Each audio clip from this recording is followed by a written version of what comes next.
الحمد لله نحمده ونستعينه ونستغفره ونؤمن به ونتوكل عليه ونعوذ بالله من شرور أنفسنا ومن سيئات أعمالنا من يهده الله فلا مضل له ومن يضلله فلا هادي له ونشهد أن لا إله إلا الله وحده لا شريك له ونشهد أن سيدنا وسندنا وحبيبنا وشفيعنا ومولانا محمدا عبده ورسوله أما بعد فأعوذ بالله من الشيطان الرجيم بسم الله الرحمن الرحيم ولتكن منكم من يدعو إلى الخير ويأمرون بالمعروف وينهون عن المنكر وأولئك هم المفلحون صدق الله العظيم. فقد قال النبي صلى الله عليه وسلم بلغوا ولو ولو آية رواہ مسلم. میرے محترم بزرگوں اور دوستوں،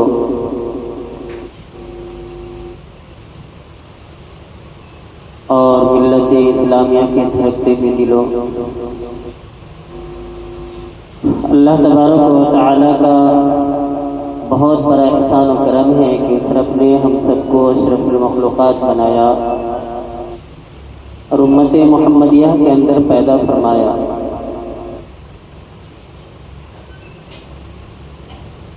دوستو، ابھی جو وقت چل رہا ہے، جو ابھی دور چل رہا ہے، بہت ہی نازک وقت چل رہا ہے. ایسے دور میں انسان کو خاص طور سے ایمان والوں کو اپنے ایمان کو بچانا یہ بہت ہی بڑا سمجھیے کہ جہاد ہے. ایسے نازک وقت میں جس وقت چند پیسوں کے لے کر انسان اپنے ایمان کو بیچ دیتا ہے، لالچ دے کر کے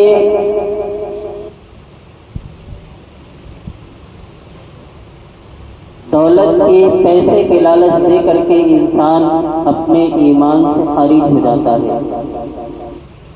پیسے کے لالچ میں آ کر کے انسان اپنے ایمان کو اپنے دل سے نکال دیتا ہے. کیونکہ آج جو ماحول چلا ہوا ہے، دشمنان اسلام کو معلوم ہے کہ یہ مسلم قوم، یہ نام کی مسلم قوم ہے. اسے جب چاہو، جس سمے چاہو، جس کو چاہو خرید سکتے ہیں. پیسے کی لالچ دے کر، عہدے کی لالچ دے کر اسلام کے خلاف مسلمان سے بلوانا آسان ہو چکا ہے. آج مسلمانوں کے دشمن اگر ہے اس دور میں تو وہ آج کے مسلمان ہی ہے. اس دور میں اگر اسلام کو اگر نقصان پہنچ رہا ہے، ایمان کو اگر توڑنے کی کوشش کی جا رہی ہے تو وہ مسلمان کے ذریعے ہی کی جا رہی ہے. آج مسلمان کا، آج اسلام کا دشمن اگر جو کوئی بنا بیٹھا ہے تو یہ چند پیسوں میں ایمان کو بیچنے والے یہ مسلمان ہی ہیں. کہ آج ٹی وی کے اوپر آ کر کے، ٹی وی ڈیبیٹوں میں آ کر کے اسلام کے خلاف اناب شناب بک کر جا رہے ہیں، پر اسے یہ احساس نہیں ہوتا جو اپنا نام مسلمان تو رکھ چکا ہے، اسلامی طور سے نام تو رکھے ہوا ہے، لیکن اسے یہ احساس نہیں ہوتا کہ ہمارے دل سے ایمان نکل چکا ہے. کیوں؟ کیونکہ اس کے دل پہ اللہ نے پردہ ڈال رکھا ہے، اس کے نظروں پہ پردہ ڈال رکھا ہے، اس کے دل پہ مہر لگا رکھا ہے. اور اس کی واحد وجہ یہ ہے دوستو کہ آج ہم لوگوں نے جو ہمارے ذمے جو کام سونپا گیا، جو ہمارے ذمے جو دی گئی چیزیں، جو کام ہماری ذمہ داری تھی، اس کام کو ہم نے چھوڑ دیا، اس کام کو ہم نے پسے پشت ڈال دیا۔ ہم نے یہ سوچا کہ چلو ہم نے تو کلمہ پڑھ لیا، ہمارا فرض ادا ہو گیا، ہم نماز پڑھ لیا، ہماری ذمہ داری ہم سے ختم ہو گئی۔ لیکن نہیں، قرآن اس کے برعکس کہتا ہے، ہم سوچتے کچھ اور ہے، اسلام کہتا کچھ اور ہے۔ ہم سوچتے کچھ اور ہے، قرآن کہتا کچھ اور ہے۔ ہم سوچتے کچھ اور ہے، ہم چاہتے کچھ اور ہے، لیکن امام الانبیاء نے کچھ اور ہمیں حکم دے کر فرمایا۔ میں نے جو ابھی آپ حضرات کے سامنے سورہ عمران کی 104 آیت نمبر جو تلاوت کی، رب العالمین اس میں ارشاد فرماتے ہیں وَلَتَكُن مِّنكُمْ أَن يَدْعُونَ إِلَى الْخَيْرِ وَلَتَكُن مِّنكُمْ أَن يَدْعُونَ إِلَى الْخَيْرِ وَيَأْمُرُونَ بِالْمَعْرُوفِ وَيَنْهَوْنَ عَنِ الْمُنكَرِ۔ اور یوں ہی نہیں بلکہ آگے اور فرمایا رب العالمین نے وَأُولَٰئِكَ هُمُ الْمُفْلِحُونَ۔ اللہ تعالیٰ نے فرمایا کہ تم میں ایک ایسی جماعت ہونی چاہیے، تم میں ایسی جماعت ہونی چاہیے جو اچھی باتوں کی حکم کرتا ہو، جو بھلائی کی بات کرتی ہو، جو لوگوں کو امر بالمعروف اور نہی منکر کی تعلیم دیتی ہو۔ تم میں ایک ایسی جماعت ہونی چاہیے جو لوگوں کے بھلے کی بات بتاتا ہو اور برائی سے روکتا ہو۔ تو پھر کیا ہوگا؟ اس سے ہمیں کیا ملے گا؟ تو رب نے خود فرما دیا وَأُولَٰئِكَ هُمُ الْمُفْلِحُونَ کہ وہی لوگ جو بھلے کی حکم کرتا ہو، جو بھلائی کی حکم کرتا ہو، جو برائی سے روکتا ہو، وہ لوگ ہی کامیاب ہیں۔ ہم تو یہ کہتے ہیں کہ ہم بہت عہدے پا لیے، بہت بڑی تعلیم یافتہ ہو گئے، ہم بہت بڑے جو ہے چارپتی بن گئے، ہم کامیاب ہو گئے۔ رب نے اس کو کامیاب نہیں کہا۔ آپ کو محلے میں سماج میں عزت ہے، اس کو رب نے کامیاب نہیں کہا۔ آپ کو بہت مولوانا ہے، اس کو رب نے کامیاب نہیں کہا۔ رب نے اگر کامیابی کہا، اگر رب العالمین نے کامیاب اس جماعت کو کہا ہے، اگر کہا ہے تو اس جماعت کو کہا ہے جس نے وَلَتَكُن مِّنكُمْ مَن يَدْعُونَ إِلَى الْخَيْرِ وَيَأْمُرُونَ بِالْمَعْرُوفِ وَيَنْهَوْنَ عَنِ الْمُنكَرِ۔ کامیاب رب تو اسے کہہ رہا ہے جو بھلائی کو حکم کرتا ہے اور برائی سے روکتا ہے، اسے کامیاب کہہ رہا ہے۔ اور ہم کامیابی ڈھونڈ رہے ہیں کہاں؟ دنیا کے اندر دولت حاصل کرنے میں۔ آج اللہ تبارک و تعالیٰ نے جس آیت کریمہ میں جو فرمایا، اس کے اندر تفسیر میں علماء نے لکھا ہے کہ اس سے مراد تبلیغ ہے، یعنی ایسی تبلیغ، ایسی جماعت ہونی چاہیے جو وقتاً فوقتاً لوگوں کو بھلائی کی حکم کرتا ہو، جو صراط مستقیم کی دعوت دیتی ہو، ایسی جماعت ہونی چاہیے۔ لیکن آج ہمارا معاشرہ اس کام کو چھوڑ چکا ہے۔ آج ہم لوگوں نے اس کام کو ضروری نہیں سمجھا، بلکہ یہ دل میں ٹھان لیا کہ کیا ضرورت ہے، ہم تو نماز پڑھ لیے نا، کیا ضرورت ہے، ہمارا کوئی قرضہ تو نہیں لے رکھا ہے، یا ہمارا رشتے دار تھوڑی ہے، یا ہم نے اس سے لڑائی تھوڑی کر رکھی ہے تو چاہے اسے منع نے نماز پڑھنے کے لیے۔ لیکن نہیں، قرآن تو یہاں یہ کہہ رہا ہے اگر تمہیں بھلائی چاہیے، اگر تم کامیاب ہونا چاہتے ہو تو تمہیں دین کی دعوت دینی پڑے گی، اچھی بات کی بھلے بات کی تم دعوت دینی پڑے گی، برے باتوں سے برے کاموں سے لوگوں کو روکنا پڑے گا۔ اور اگر ایسا ہوتا تو ہمیں اپنے نماز پڑھ لینے سے ہمیں چھٹکارا مل جاتا، ہمیں زکات دینے سے ہماری کامیابی اگر بن جاتی، تو رب رحمت للعالمین نے وہ امام الانبیاء جس کے صدقے میں رب العالمین نے آسمان کو ستاروں سے سجایا، زمین کو شجر و حجر سے سجایا، جنت کو حور و ملائک سے سجایا، وہ امام الانبیاء جو خاتم الانبیاء ہے، تاجدار مدینہ ہے، آمنہ کا نام ہے، جس کے آنے کی انتظار پوری دنیا کرتی ہے، جن کے آنے کے صدقے میں رب العالمین نے دنیا کے وجود بخشی، جن کے دنیا میں آنے کے صدقے میں رب العالمین نے ہماری اور آپ کی وجود بخشی، جس کے آنے کے صدقے میں رب العالمین نے آسمان کو ستاروں سے سجا سجا دیا, جنت کو حور و ملائک سے سجا دیا, زمین کو, اس نیت زمین کو شجر و حجر سے سجا دیا, اونچے اونچے پہاڑوں سے سجا دیا. وہ رحمت للعالمین آمنہ کا لال در یتیم فرما رہے ہیں, بلنے کو عنی ولو آیا, کہ تم لوگوں کے لیے ضروری ہے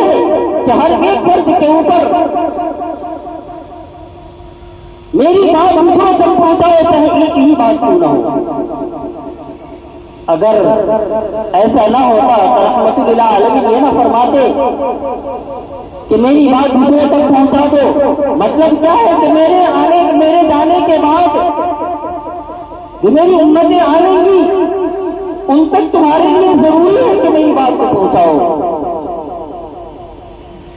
لیکن افسوس آج ہم لوگ نماز پڑھ کے نکلتے ہیں, دعوت کی بات ہوتی ہے تو بہت سے لوگ اشکال کرتے کیا ضرورت ہے, چھوڑ کیا ضرورت ہے ان کے یہاں جانے کی دعوت دینے کی. ان کو فکر ہے کہ سب جانتا ہے کہ نماز پڑھنا ضروری ہے, سب جانتا ہے نماز پڑھنا ضروری ہے, سب جانتا ہے شراب پینا حرام ہے, سب جانتا ہے زنا کرنا حرام ہے, سب جانتا ہے کہ چوری کرنا حرام ہے, غلط ہے. کرے گا تو اپنے لیے کرے گا, لیکن نہیں. اللہ کے نبی صلی اللہ علیہ وسلم نے فرمایا, ابو ہریرہ رضی اللہ تعالیٰ عنہ کی حدیث ہے کہ کالی کرنی والے محمد رسول اللہ صلی اللہ علیہ وسلم نے ارشاد فرمایا کہ تم لوگ بھلائی کے حکم کرتے رہو, برائی سے روکتے رہو. عنقریب ایسا اگر نہیں کرو گے تو وہ دین دور نہیں کہ تم میں سے ہی برے لوگوں کے تم پہ مسلط کر دیا جائے گا, اور تمہارے بڑے, تمہارے بزرگ, تمہارے اللہ والے تمہارے حق میں دعا بھی کریں گے, تمہاری دعا قبول نہیں ہوگی. اور آج وہی حال ہے. ابھی کے دور میں پوری دنیا کے اندر مسلمانوں کو جس طریقے سے ستایا جا رہا ہے, اپنے گھروں کے اندر کے اپنے رب کی عبادت نہیں کرنے دی جا رہی ہے, اس سے بڑی مصیبت اور آزمائش کیا ہوگی. اب اس سے بڑا ظالم بادشاہ کب آئے گا. ہم اپنے گھر میں نماز پڑھ رہے ہیں, ہمارے اوپر کیس ہو جا رہا ہے. ہم اپنے گھر کے اندر اللہ کی عبادت کر رہے ہیں, پورے جو ہے بجرنگ دل والے آ کے ہم جو ہے ہنگامہ کر رہا ہے, ہمیں چین سے رہنے نہیں دیا جا رہا. اب کب ہماری آنکھ کھلے گی. اسی لیے حدیث میں رحمت للعالمین نے فرمایا کہ دین کی بھلائی کی بات, امر بالمعروف اور نہی عن المنکر کرتے رہو. کہیں ایسا وقت نہ آ جائے کہ تم میں سے ہی دینے کا اگر آج ہم میں سے ہی ہم پہ ظالم کو مسلط کر دیا گیا. اور اس کا نتیجہ یہ ہے کہ آج ہم آئے بھی دعا کر رہے ہیں, نمازیں پڑھ رہے ہیں, کوشش کر رہے ہیں, جدوجہد کر رہے ہیں, پر ہماری مصیبتیں دور نہیں ہو رہی. ہم کھل کر کے بول نہیں سکتے. ایسے وقت میں ہمیں چاہیے کہ ہماری جو ذمہ داری رب العالمین نے دے رکھی ہے, جو رب نے ہمیں حکم دیا ہے کہ ہم بھلے کی بھلائی کی بات کریں, اچھے کاموں کی حکم کریں, برائی سے لوگوں کے روکے. اگر ہم چاہتے ہیں کہ ہمارا پھر سے وہ زمانہ آ جاوے, پھر سے وہ دور آ جاوے تو ہماری سنی جاوے گی, ہماری بات سنی جاوے گی, ہماری جو ہے قدر کی جاوے گی, ہماری پھر سے وسعت و شوکت ہو جاوے, تو صحابہ والا عمل کرنا پڑے گا, صحابہ والا طریقہ اپنانا پڑے گا. جو نبی نے فرما گئے, جو قرآن کہہ رہے ہیں اس میں ہمیں عمل کرنا پڑے گا, تب جا کر کے ہماری پھر سے وہ عزت و وقار واپس آ سکتی ہے. جہاں رب العالمین نے صاف طور سے اعلان کر دیا کہ بھلائی تمہاری اسی میں ہے, تم تبھی کامیاب ہو سکتے ہو جب تم امر بالمعروف اور نہی عن المنکر کرتے ہو. اور اللہ کے نبی صلی اللہ علیہ وسلم نے ارشاد فرمایا کہ تم اگر کسی کو گناہ کرتے ہوئے دیکھ رہے ہو تو اگر تمہارے اندر طاقت ہے تو اسے ہاتھ سے روکو. یہ ایمان کا سب سے اعلیٰ درجہ کا مقام ہے. اگر تم ہاتھ سے نہیں روک سکتے, اگر تمہارے اندر اتنی طاقت نہیں کہ اگر وہ غلط کر رہا ہے, گناہ کر رہا ہے, نماز نہیں پڑھ رہا, صدقہ نہیں دے رہا, زکات نہیں دے رہا, تو اسے جا کر کے اسے بائیکاٹ کر کے اسے روکے. اور یہ خدشہ ہے کہ اگر ہم نے جا کے کہا, اگر اس سے لڑنے گئے تو لاٹھی میں کمزور ہے, ہم ہی مارے جائیں گے. تو اللہ کے نبی صلی اللہ علیہ وسلم نے فرمایا پھر اگر تمہاری زبان میں طاقت ہے کہ تم اپنی زبان کے ذریعے سے اسے روک سکتے ہو تو زبان سے روکو. پھر اللہ کے نبی صلی اللہ علیہ وسلم نے فرمایا اگر یہ بھی نہیں کر سکتے تو یہ تو ایمان کا سب سے ادنا درجے کا ایک مقام ہے کہ کم سے کم اس گناہ کو تمہیں جو ہے غلط سمجھنا پڑے گا.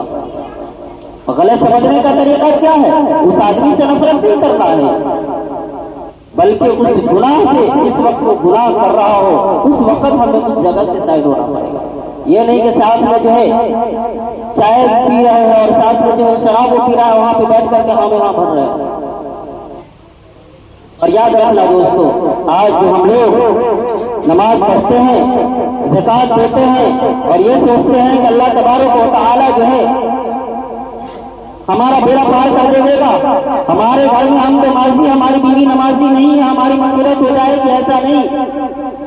علامہ بحیعی رحمۃ اللہ علیہ نے اپنی کتاب باب الایمان میں لکھا ہے کہ اللہ تبارک و تعالی حضرت جبرائیل علیہ السلام سے حکم دیا کہ فلاں محلے کے اندر جاؤ پورے محلے کو پلٹ دو, یعنی پورے محلے کو جیسے قوم عاد قوم ثمود قوم لوط سب کے اوپر اللہ تبارک و تعالیٰ نے ایسے ایسے عذاب دیے کہ پورے کے پورے محلے کو آسمان کے اوپر لے گئے اوپر سے چھوڑ دیا سب کس کو نابود ہو گیا. اب قرآن کھول کے دیکھو تو صحیح,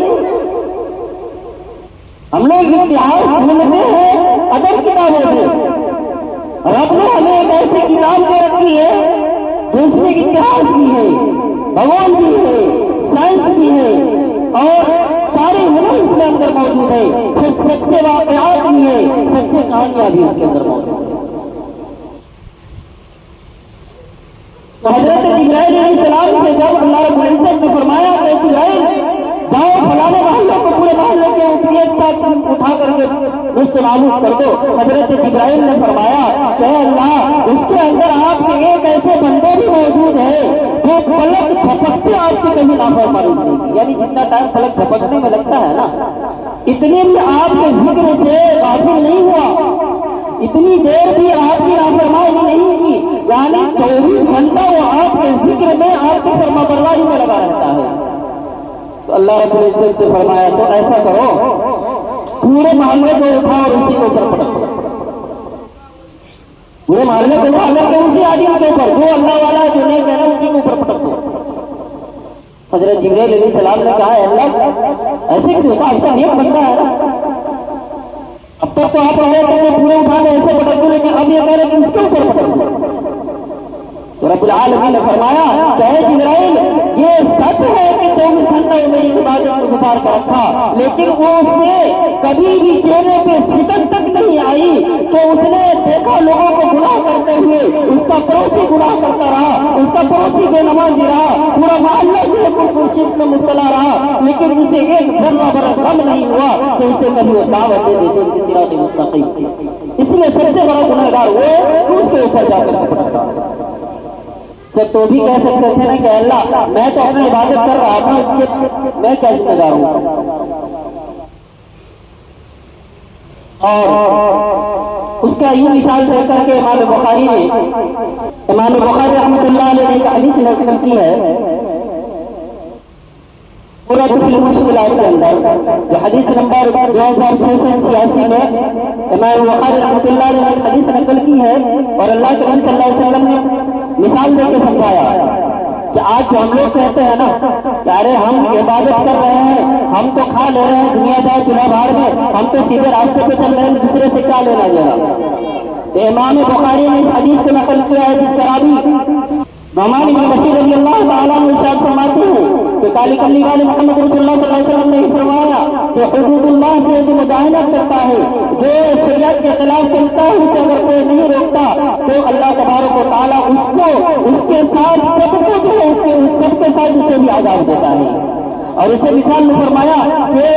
جہاز کے اندر تہخانے والا اگر پانی لینے کے لیے اوپر جاتا ہے, پیاس لگتی ہے تو اوپر والے کو تکلیف ہوتی ہے.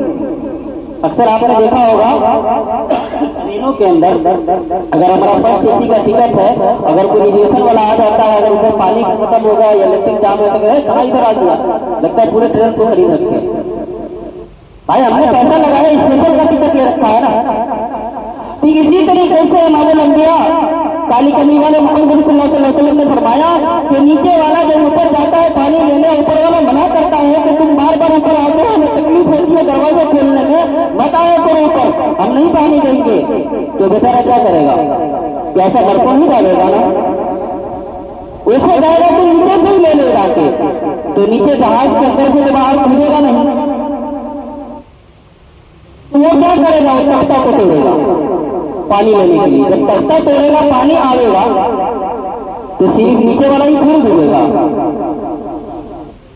اب اوپر والا کو معلوم ہوگا کہ بھائی نیچے والا تختہ توڑ کے پانی لے رہا ہے، اور انہیں سوچے گا کہ جانے تو میرے کو کہا میں تو اوپر میں ہوں اور نیچے ڈوبے گا، لیکن جب پانی بھرے گا تو پوری کشتی پوری جہاز ڈوب جائے گی، تو اوپر والا بچے گا کیا؟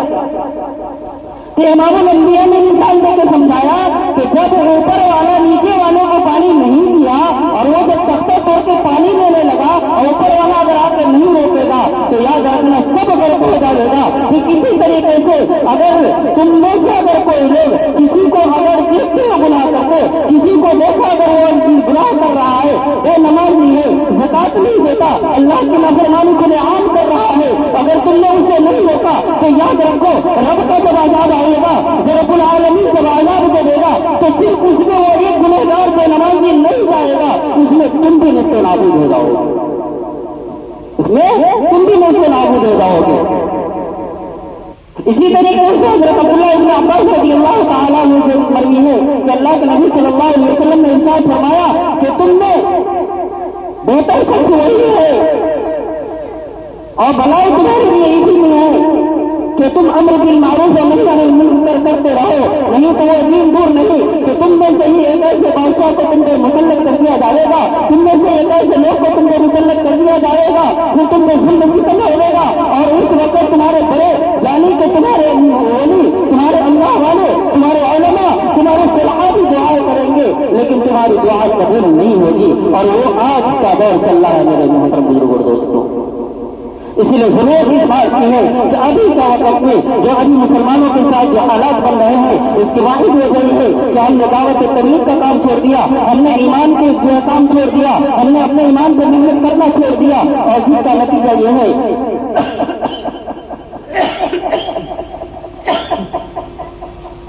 نتیجہ یہ ہے کہ آج مسلمان جگہ جگہ پہ پریشان حال ہے۔ جبکہ اللہ کے نبی صلی اللہ علیہ وسلم کی حدیث ہے، اللہ کے نبی صلی اللہ علیہ وسلم نے ارشاد فرمایا کل قیامت کے دن مالک کو اس کے غلام کے بارے میں پوچھا جائے گا، اور جو ہے شوہر کو اس کی بیوی کے بارے میں پوچھا جائے گا، بڑے بھائی کے چھوٹے بھائی کے بارے میں پوچھا جائے گا، بہن کے جو ہے بھائی کے بارے میں پوچھا جائے گا، ہر ایک کو اس کے ماتحتوں کے بارے میں پوچھا جائے گا کہ تو نے اس سے بھی دعوت دی کہ نہیں، اس سے ایمان کی دعوت دی کہ نہیں، امر بالمعروف کا حکم کیا یا نہیں کیا۔ اللہ رب العزت جب سوال کرے گا میرے محترم بزرگوں دوستوں، اس وقت ہم کیا جواب دیں گے؟ کیا یہی جواب دیں گے اللہ ہم نے تو کچھ وقت نماز پڑھی تھی، ہم نے تو رات کی تنہائیوں میں آپ کے سامنے رویا تھا، اسے دعوت نہیں تھی، اے اللہ مجھے جنت میں ڈال دے۔ تو یاد رکھنا حشر کا میدان ہوگا، جب جنتی کو جنت میں جانے کا حکم ہو جائے گا، جہنمی کو جہنم میں جانے کا حکم ہو جائے گا، اس وقت ایک ایسے رشتے دار ہماری جو اولاد ہے جن کے خاطر ہم دنیا کے اندر لاپرواہی برتتے ہیں، اسے نماز کا حکم نہیں کرتے، انہیں دین کے راستے پہ چلنے کو نہیں کہتے، اسے صراط مستقیم کا حکم نہیں کرتے، یاد رکھنا اس کے دنیا کے اندر ہر نخرہ پورا کرتے ہیں، ہر نخرہ اٹھاتے ہیں، ہر خواہشیں اسے پوری کرتے ہیں، لیکن وہی اولاد کل ہمارے لیے دشمن بن کے کھڑی ہو جائے گی۔ کل قیامت کے دن رب العالمین کے سامنے جب یہ ہم پہ دعوت ہو گا اے اللہ میں جہنم میں جاؤں گا تو ضرور، لیکن یاد ہے ہمارے خلاف گواہی دے گی کہ اے اللہ یہ میرے والد تھے، یہ میرے بڑے بھائی تھے، انہوں نے دنیا کے اندر ہماری ساری خواہشیں پوری کی، لیکن ہمیں آپ کے حقوق کو نہیں پہچانوایا، ہمیں ایمان کے اوپر محنت نہیں کرا۔ اے اللہ انصاف کیا جائے کہ میرے ساتھ کسی بھی جہنم میں ڈالا جائے، تو پھر کیا حاصل ہوگا میرے محترم بزرگ دوستوں۔ اس لیے اللہ تبارک و تعالیٰ سے دعا فرمائے ہم خود بھی نماز پڑھے، ہم خود بھی صراط مستقیم پہ چلے، اور خاص طور سے اپنے بیوی بچوں کو بھی حکم دے کہ نماز کی پابندی کرو، صراط ہے۔ اللہ تبارک و تعالیٰ ہم سب کو کہنے سننے سے زیادہ عمل کرنے کی توفیق عطا فرمائے، آمین۔ وما علینا الا البلاغ۔